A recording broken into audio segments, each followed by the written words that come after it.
Можу розпочати це звернення з хорошої новини. Ми вистояли і успішно відбиваємо атаки ворога.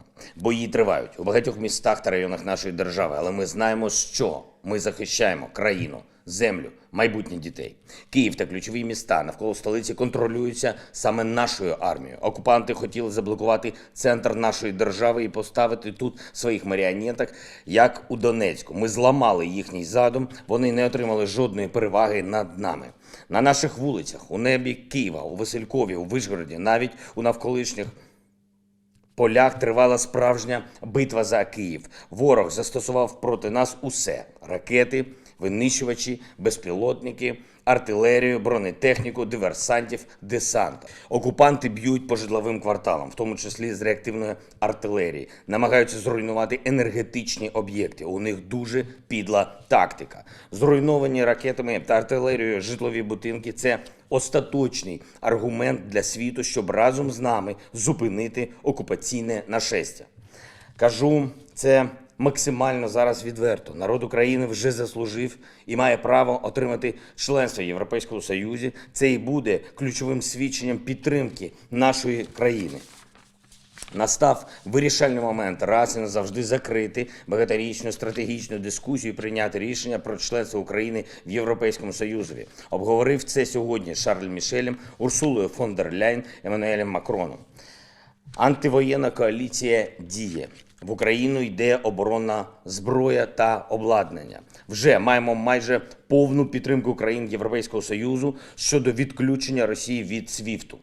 Сподіваюся, що Німеччині та Угорщині вистачить мужності підтримати це рішення.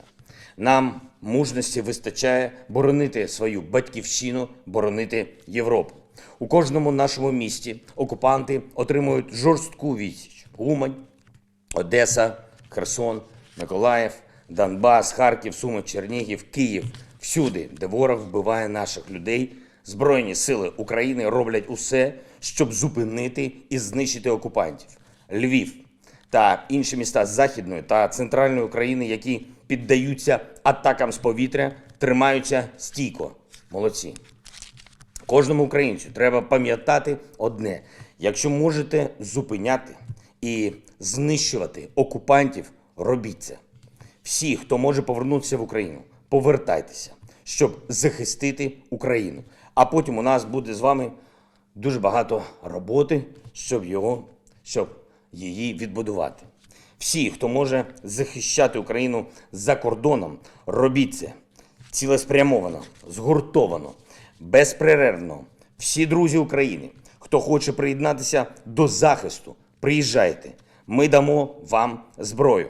Усі деталі, як це реалізувати, буде додатково оголошено найближчим часом. Всім, хто захищає Україну сьогодні, слава!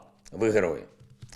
Я ухвалив рішення про нагородження звання Героя України скакуна Віталія Володимировича, сапера 35-ї окремої бригади морської піхоти посмертно. Ціною власного життя він підірвав міст.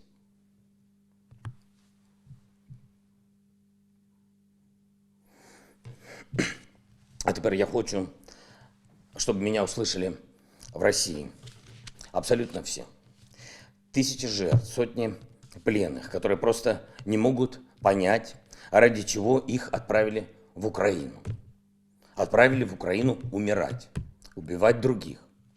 Чем быстрее вы скажете своей власти, что войну нужно немедленно остановить, тем больше ваших людей останутся живыми. Мы видим, что действительно есть выступления ваших граждан против войны. И мы знаем, что многие в России сейчас просто шокированы подлостью и жестокостью власти. И это очень правильная реакция. Я благодарю вас за эту реакцию. Спасибо Леониду Парфенову, Дмитрию Муратову, Юрию Дудю, Лехе Хиджаковой, Валерию Меладзе, ну и тысячам достойных других россиян, чья совесть звучит громко. Просто остановите тех, кто лжет. Лжет вам, лжет нам, лжет всему миру. Нужно закончить эту войну.